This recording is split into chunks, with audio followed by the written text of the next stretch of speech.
A pocos kilómetros de Bogotá, en el municipio de Chía, hay una construcción que rompe por completo con el paisaje de la sabana. No es una hacienda tradicional, no es una casa republicana más, y tampoco es un edificio que pase desapercibido. Es el Castillo Marroquín. Desde la carretera, su silueta llama la atención de cualquiera que pase por allí. Torres, muros altos, una apariencia que remite a Europa y que parece fuera de lugar en este punto exacto del país. Muchos lo han visto decenas de veces sin saber realmente qué es. Otros han escuchado versiones contradictorias sobre su pasado, y algunos simplemente lo miran con curiosidad y siguen de largo. Pero este castillo no es solo una rareza arquitectónica. Es un lugar que concentró poder, ambición y prestigio, y que con el paso de las décadas fue transformándose de formas tan radicales que hoy resulta difícil creer que se trate del mismo edificio. Porque este castillo fue concebido como símbolo de estatus ligado al poder político. Después quedó vacío. Más tarde fue escenario de fiestas nocturnas. Luego funcionó como hospital. Años después volvió a ser espacio de lujo y eventos. Fue incautado por el Estado. Y hoy, en pleno 2025, atraviesa una nueva etapa que vuelve a cambiar por completo su significado. Todo eso en un solo lugar. A lo largo de esta historia no vamos a recurrir a exageraciones ni a leyendas sin sustento. Lo que vas a escuchar es una reconstrucción basada en hechos documentados, contexto histórico y decisiones reales que marcaron el destino del castillo. Y la pregunta que nos va a acompañar desde el principio es muy simple, pero poderosa. ¿Cómo un edificio pensado para representar poder terminó acumulando tantos usos contradictorios, sin pertenecer del todo a ninguno? Si te interesan las historias reales de lugares marcados por el tiempo, por la memoria y por los cambios de una sociedad, este es el momento perfecto para suscribirte al canal. Aquí contamos las historias completas, con calma y con contexto, porque para entender el Castillo Marroquín, primero hay que entender por qué nació, qué se esperaba de él, y por qué, desde el principio, su destino nunca fue tan claro como parecía. Antes de entrar en fechas, nombres y decisiones concretas, hay algo que conviene dejar claro desde ahora. El Castillo Marroquín no es una historia de misterio, ni un relato de leyendas urbanas. Es una historia de expectativas, de cambio social y de cómo un país proyectó, y luego abandonó, ciertos símbolos. A finales del siglo XIX, Colombia atravesaba un momento de profundas tensiones políticas y transformaciones económicas. Las élites buscaban consolidar su lugar no solo a través de poder institucional, sino también mediante gestos visibles, materiales, duraderos. La arquitectura era uno de esos gestos. Construir una casa no era suficiente. Había que construir una idea. En ese contexto surge el proyecto del castillo, no como una excentricidad aislada, sino como parte de una lógica muy concreta: marcar presencia, diferenciarse, dejar huella. Elegir la sabana, un entorno abierto y estratégico, no fue casual. Tampoco lo fue optar por una estética que no dialogaba con lo local, sino con referentes europeos. El mensaje era claro, aunque nunca se escribiera en piedra. Este lugar está destinado a algo más que a ser una vivienda común. Sin embargo, desde sus primeros años, el castillo empezó a mostrar una contradicción que lo acompañaría durante toda su existencia. Era demasiado simbólico para ser práctico y demasiado costoso para sostenerse sin un propósito firme. Eso explica por qué, aún antes de cumplir plenamente el rol para el que fue concebido, el edificio comenzó a experimentar silencios. Periodos sin ocupación clara. Etapas en las que el castillo seguía en pie, intacto en apariencia, pero ya desconectado de la vida cotidiana. Y cuando un lugar así queda suspendido en el tiempo, ocurre algo inevitable. Otras funciones empiezan a ocupar el vacío. Algunas fueron planificadas, otras simplemente oportunistas. Lo que vino después no fue una decadencia lineal, sino una sucesión de reinvenciones que cambiaron por completo la relación del castillo con su entorno y con la sociedad que lo rodeaba. En el siguiente tramo de esta historia, vamos a situarnos en su origen concreto. ¿Quién lo mandó a construir? ¿En qué contexto político? ¿Y por qué ese primer proyecto, tan ambicioso, nunca logró consolidarse como se esperaba?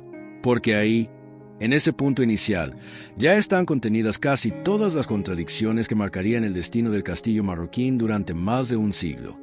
Para entender por qué el Castillo Marroquín nunca tuvo un destino estable, hay que volver a su origen concreto, sin adornos. El proyecto surge a finales del siglo XIX, en un momento en el que la política y la vida privada de las élites estaban profundamente entrelazadas. El castillo fue mandado a construir por Lorenzo Marroquín Osorio, hijo del entonces influyente político y futuro presidente José Manuel Marroquín. No se trataba de una residencia improvisada ni de una finca rural más. Desde el inicio, el proyecto fue pensado como una obra singular, capaz de destacar por su escala, su estilo y su ubicación. Para el diseño se contrató al arquitecto Gastón Lelarge, responsable de varias construcciones emblemáticas de la época. Su participación deja claro que el castillo no era un capricho menor. Era una obra calculada, con referencias europeas deliberadas y una intención estética muy definida.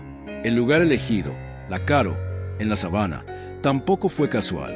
Era un punto estratégico, cercano a Bogotá, pero lo suficientemente apartado como para garantizar privacidad, control y presencia visual. Desde allí, el castillo no solo se habitaba, se mostraba.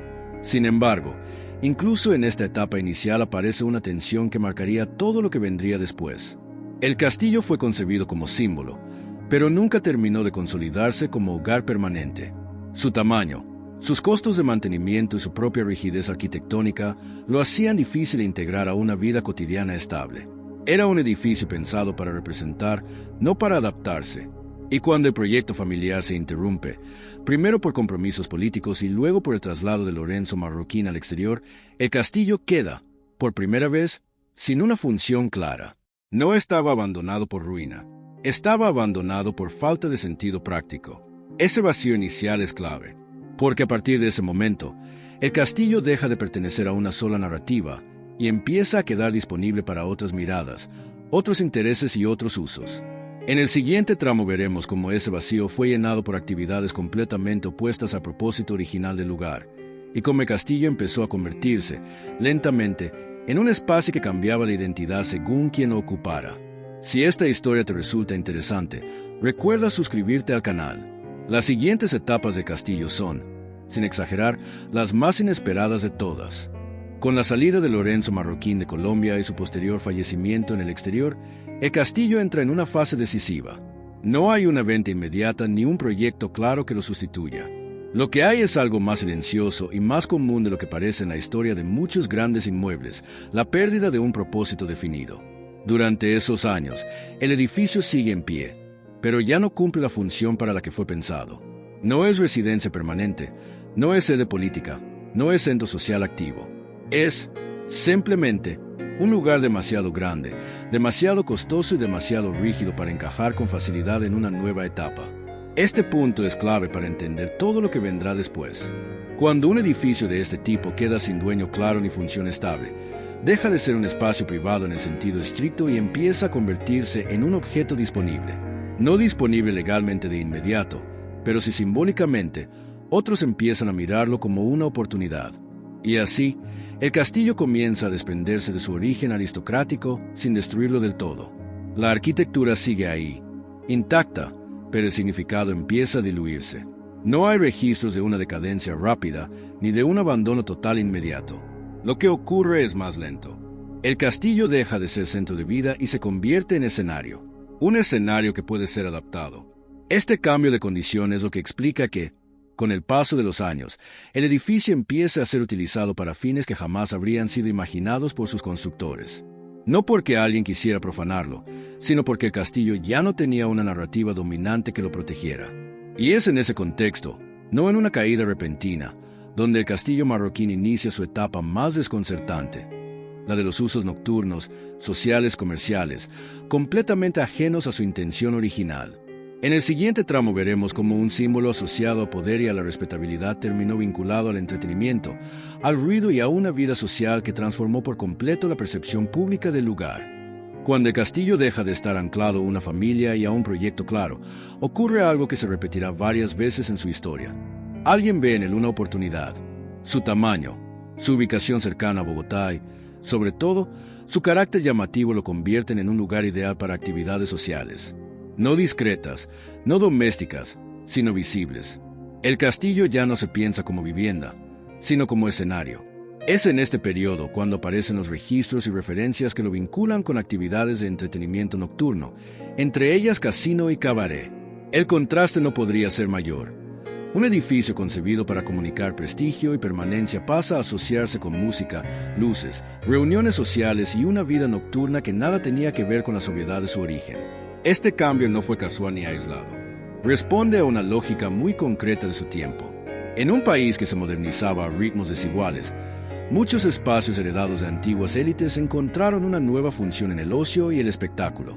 Eran lugares amplios, imponentes, difíciles de adaptar a la vida privada, pero perfectos para reunir gente. El castillo, una vez más, no se resiste, se adapta, y al hacerlo, cambia la forma en que la sociedad lo percibe. Ya no es solo la casa de una familia influyente. Empieza a ser el castillo donde pasan cosas, donde se va de noche, donde se habla, donde circulan historias. Aquí es importante hacer una pausa. Este uso no convierte al castillo en un lugar oscuro ni maldito, como a veces se sugiere en relatos exagerados. Lo que hace es romper definitivamente con su imagen original. A partir de este momento, el castillo marroquín deja de tener una identidad única. Y esa pérdida de identidad clara es lo que abre la puerta al siguiente cambio, quizás el más difícil de imaginar, cuando el espacio del entretenimiento da paso a un uso completamente opuesto, marcado por el control, la disciplina y el encierro. Si hasta aquí la historia te está resultando interesante, este es un buen momento para suscribirte al canal. Lo que viene a continuación muestra hasta qué punto un mismo lugar puede absorber funciones radicalmente distintas, sin dejar de ser reconocible. Después de su etapa como espacio de entretenimiento, el castillo marroquín vuelve a transformarse. Y esta vez, el cambio no tiene que ver con el lujo ni con la vida social, sino con control, encierro y disciplina.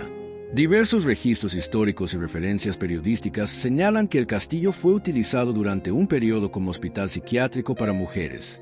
Este dato, por sí solo, suele generar impacto, pero para entenderlo correctamente hay que situarse en su contexto. En la primera mitad del siglo XX, no era extraño que grandes casas, fincas o edificaciones aisladas fueran adaptadas para este tipo de instituciones. Se buscaban lugares alejados del centro urbano, con amplios espacios, muros sólidos y cierta separación del entorno cotidiano. El castillo cumplía con todas esas condiciones. Aquí es importante ser claros y responsables.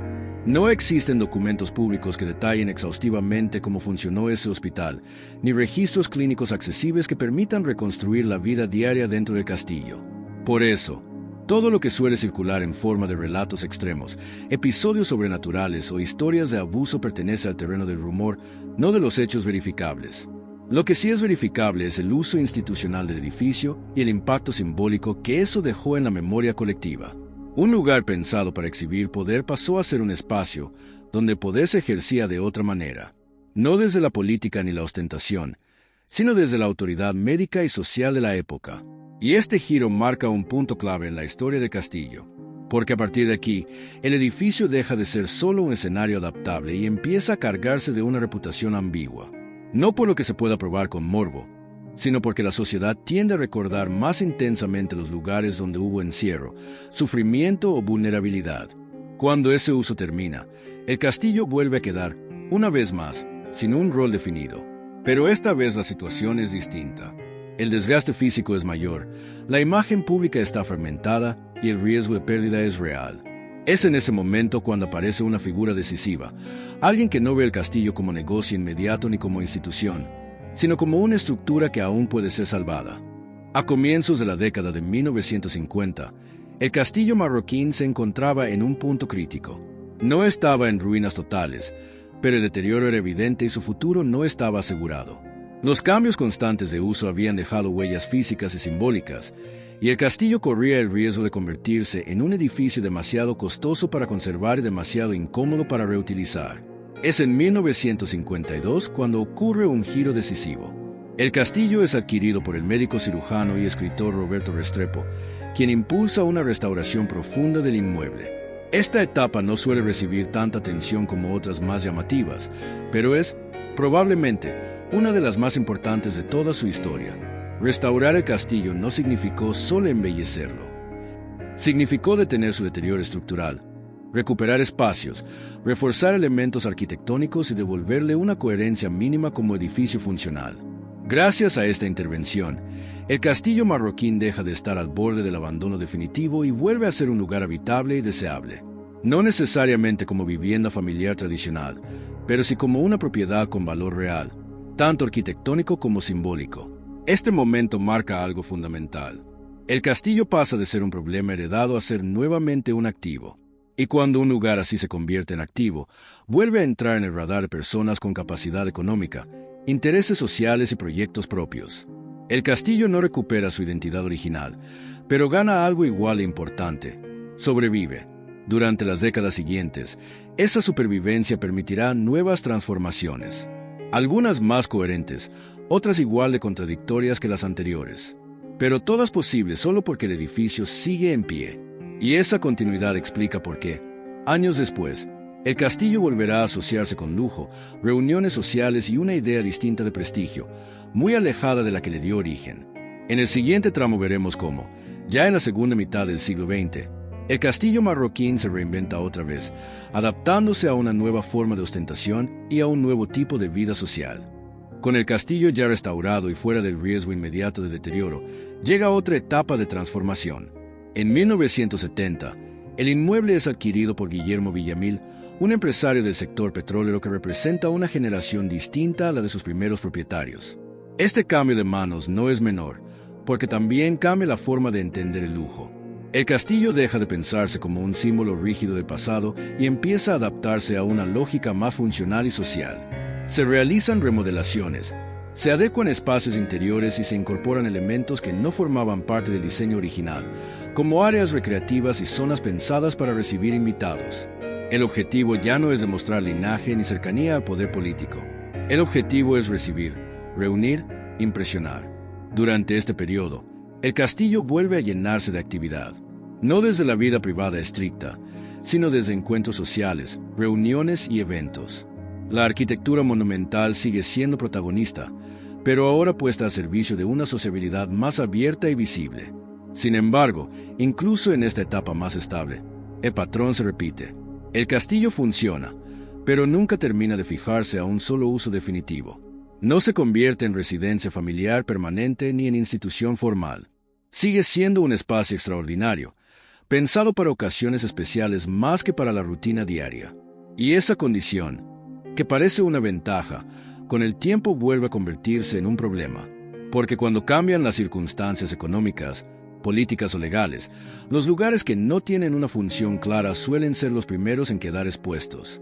Eso es exactamente lo que ocurre en las décadas siguientes, cuando el castillo entra en una de las fases más delicadas de su historia: la intervención del Estado y los procesos de incautación. Con el paso del tiempo, el castillo marroquín entra en una etapa completamente distinta a todas las anteriores. Ya no se trata de decisiones familiares ni de proyectos privados de reinvención. Esta vez, el cambio viene impuesto por procesos legales y administrativos.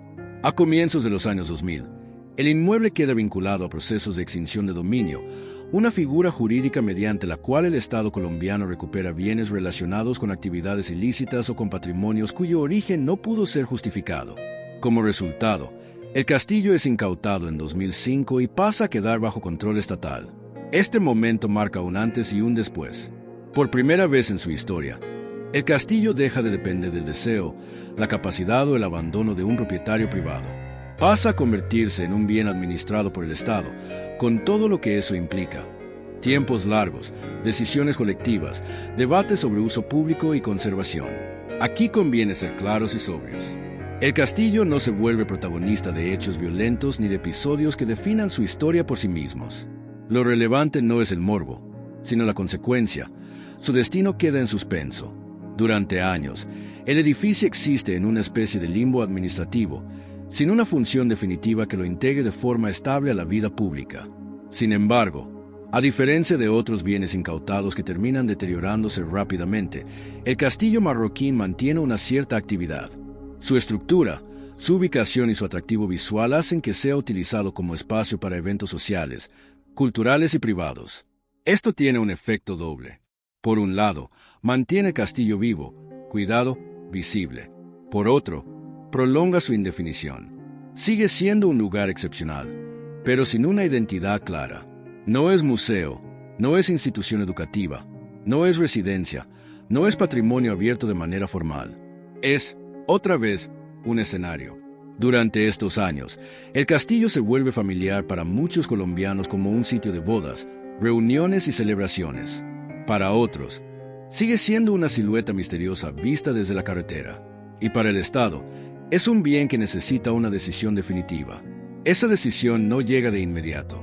Pasan casi 2 décadas en las que el castillo marroquín permanece en esta condición ambigua, presente, funcional, pero sin un proyecto de largo plazo que justifique su historia y su peso simbólico. Hasta que, finalmente, en la década de 2020, el castillo vuelve a ser tema de debate público. Y esta vez, la discusión ya no gira en torno al lujo, al entretenimiento o al pasado, sino a una pregunta mucho más concreta. ¿Qué sentido tiene hoy un castillo como este en un país que ha cambiado tanto desde que fue construido? Después de años de indefinición, el castillo marroquín entra en una etapa distinta, no por una restauración estética ni por un nuevo proyecto privado, sino por una decisión institucional que busca darle un sentido de largo plazo. En 2024, el gobierno colombiano anuncia que el castillo será destinado a la Universidad Pedagógica Nacional, una institución pública con décadas de historia en la formación de educadores. La medida se enmarca dentro de la política de recuperación y reasignación de bienes administrados por la Sociedad de Activos Especiales, entidad encargada de gestionar inmuebles incautados por el Estado. El anuncio es respaldado públicamente por el presidente Gustavo Petro, quien plantea la idea de que espacios históricamente asociados al privilegio o al uso privado puedan transformarse en infraestructura educativa y cultural.